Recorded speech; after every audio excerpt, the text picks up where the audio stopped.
Muling napunta ang Sina sa gitna ng krisis sa Iran dahil sa ulat ng paglipat ng mga misil at mga sistemang depensa Teheran nitong Mayo 11, 2026. Kasabay ng hinala, ipinataw ng Estados Unidos ang parusa sa mga kumpanyang Tsino na inaakusahan ng pagsuporta sa militar ng Iran at nagbigay ng babala kaugnay sa pagbili ng armas ng Teheran. Isang direktang pagtatalo sa pagitan ng Washington at Beijing bago magpulong sina Donald Trump at Xi Jinping.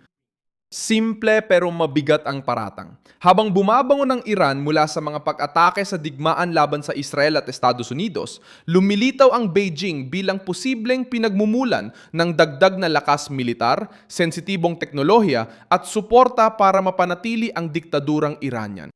Ikuwento ko sa iyo lahat yan pero ngayon, siguradong gusto mong mag-subscribe para updated ka at makatanggap ng impormasyon sa real-time at mataas na kalidad ng pamamahayag. Mirson Alves. Ang pangunahing punto ay hinahanap daw ng Iran sa China ang mga bagay na nawala sa kanila sa digmaan. Depensang panghimpapawid, kakayahang tumugon at lakas para sa panibagong yugto ng labanan. May mga ulat mula sa ibang bansa na nagsasabing dumating sa Iran ang mga sistemang depensang galing China matapos ang tigil putukan sa Israel, kapalit ng langis ng Iran. Itinanggi ng Embahada ng China sa Israel ang paglilipat, ngunit delikado pa rin ang susunod na mangyayari. Kung tumatanggap ng Iran ng mga misil o depensa, hindi lang ito simpleng kahon na dumarating sa kanila. Dahil dito, lalakas ang loob ng rehimen ng Iran na tumutol, tumanggi sa mga konsesyon, hindi sundin ang pressure ng Amerika at maghanda laban sa Israel at Estados Unidos sa bagong yugto. Nangyari ito dahil lumabas ang Iran sa digmaan na may mahalagang bahagi ng militar nilang tinamaan. Sinikap ng Israel makakuha ng kalamangan sa ere sa mahalagang bahagi ng teritoryo ng Iran. Abang pinatindi ng Estados Unidos ang presyon laban sa nuklear at mga network ng pagbili ng militar ng Teheran. Diyan pumapasok ang China. Hindi kailangan ipahayag ng Beijing ang buong suporta sa Iran. Sapat na ang pahintulutan ng kalakalan ng langis, dobleng gamit na teknolohiya, bahagi at posibleng suportang depensa para mapanatili ang rehimen. Tahimik na kumikilos ang China pero malalim ang epekto. Napansin ito ng Washington at tumugon sa pamamagitan ng mga parusa. Tinarget ng kagawaran ng pananalapi ng Estados Unidos ang mga kumpanya at individual na inakusahan ng pagtulong sa Iran na bumili ng mga materyales na may kaugnayan sa sektor ng militar. Iniulat din ng Reuters na ilang araw bago ang pagbisita ni Trump sa Beijing, nagparusa ang Estados Unidos sa mga kumpanya sa China at Hong Kong na inakusahan ng pagtulong sa Iran na bumili ng armas at materyales para sa ballistic missile. Inakusahan ng Beijing ang Washington ng pang-aabuso at nangakong poprotektahan ang kanilang mga kumpanya. Gumagawa sila ng aksyon sa likod ng eksena. Ang Iran ay muling binubuo ang militar nila, habang ang China ay pinananatili ang impluwensya ng hindi sumasali sa digmaan. Sinusubukan ng Estados Unidos na putulin ang koneksyon bago pa ito maging tulay ng armas. Sinusubukan ni Trump na pigilan ng China na gawing isa pang pagsubok laban sa lakas ng Estados Unidos ang digmaan sa Iran. Sinusubukan ni Trump na pigilan, may malinaw ding interes na pang-ekonomiya ang China. Malaking mamimili siya ng langis ng Iran at ayon sa Reuters, mahigit 80% ng langis na iniluluwas ng Iran ay patungong China. Ang langis na ito ang tumutulong sa Tehran, umiiwas sa parusa at nagpapatibay ng ugnayan ng dalawang rehimen. Ang negosasyon tungkol sa mga misil sa pagitan ng Iran at China ay matagal nang binabantayan noon pa man. Noong Pebrero 2026 iniulat ng Reuters na malapit nang magkasundo ang Iran para bumili ng mga misail na laban sa barko mula sa China sa mga negosasyong pinabilis matapos ang digmaan sa pagitan ng Israel at Iran. Ang Pebrero, magkasundo para bumili ng mga misail na laban sa barko mula sa China sa mga pinabilis na negosasyon matapos ang digmaan sa pagitan ng Israel at Iran. Ayon sa Chino, wala silang alam sa mga usapan, pero ayon sa ulat, itinuturing ito ng mga opisyal ng Iran at security sources bilang bahagi ng mas malawak na ugnayang militar. Dito nagiging sensitibo ang usapan. Maaring itanggi ng China ang direktang paghahatin, pero malinaw sa mga balita na may delikadong paglapit.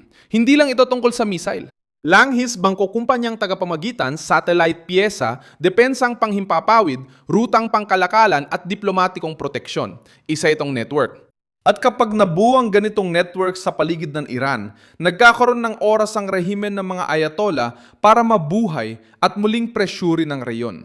Susunod, asahan ng mas matinding presyon ng Estados Unidos sa Beijing. Dadalo si Trump sa pulong kay Xi Jinping na ang pangunahing paksa ay Iran.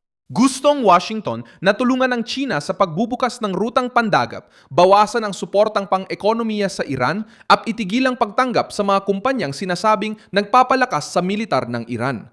Ang Beijing sa kabilang banda ay ayaw magmukhang sunod-sunuran sa Estados Unidos.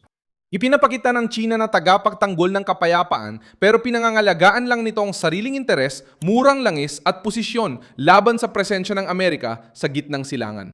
Maingat na binabantayan ng Israel ang sitwasyon dahil alam nitong ang pagbangon ng depensa ng Iran ay maaring baguhin ang pagtataya sa susunod na operasyon. Kung mabawi ng Tehran ang bahagi ng nawalang proteksyon, mas lalala ang panganib ng susunod na pag-atake. Kapag nakuha ng Iran ang mas bagong teknolohiya, ang panahon ay magsisimulang kumampi laban sa Israel.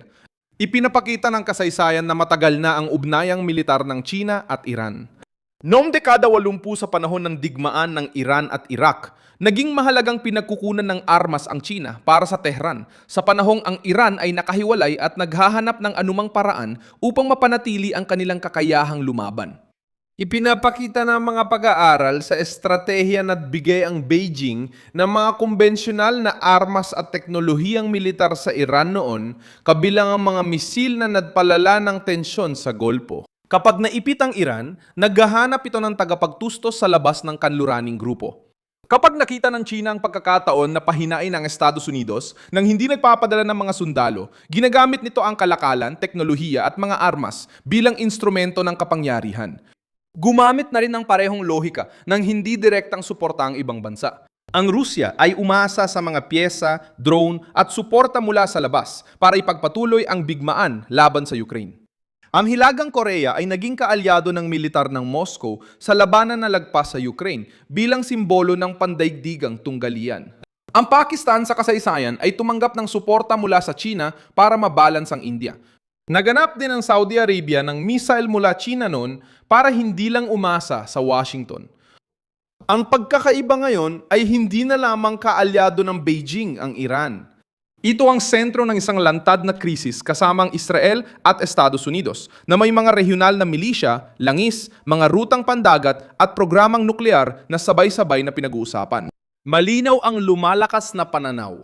Hindi kailangang magdeklara ng digmaan ng China para makialam sa digmaan.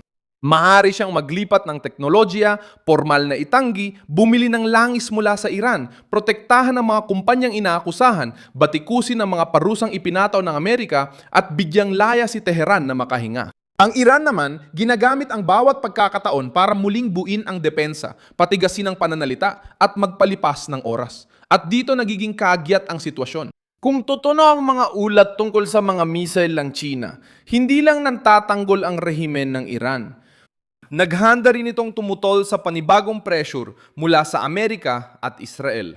Ang sagot na yon, mas mahigpit na parusa sa mga kumpanyang tagapamagitan, pagbabantay sa mga ruta ng langis at presyon mula kay Trump kay Xi Jinping. Alam ng Washington na hindi sapat na atakihin ang Tehran kung ang suporta sa ekonomiya at teknolohiya ay nasa Beijing. Alam ng Israel na hindi matatapos ang banta kung minsan lang sirain ang mga target ng Iran dahil kayang itayo muli ng rehimen ang kanilang panangga. At naunawaan ng mundong Arabo na ang Iran na muling armado sa labas habang itinatanggi ito sa loob ay maaring magdala ng mas matinding tensyon sa rehiyon. Itinatanggi ito ng China. Hindi inaamin ng Iran, pero ang mga parusa, mga ulat at ang kilos ng diplomasya ay nagpapakita na lumampas na ang krisis sa simpleng hinala. Ang nakataya dito ay ang pagsubok na pigilan ng Beijing na gawing kasangkapang militar ang Iran laban sa Estados Unidos, laban sa Israel at laban sa katatagan ng gitnang silangan.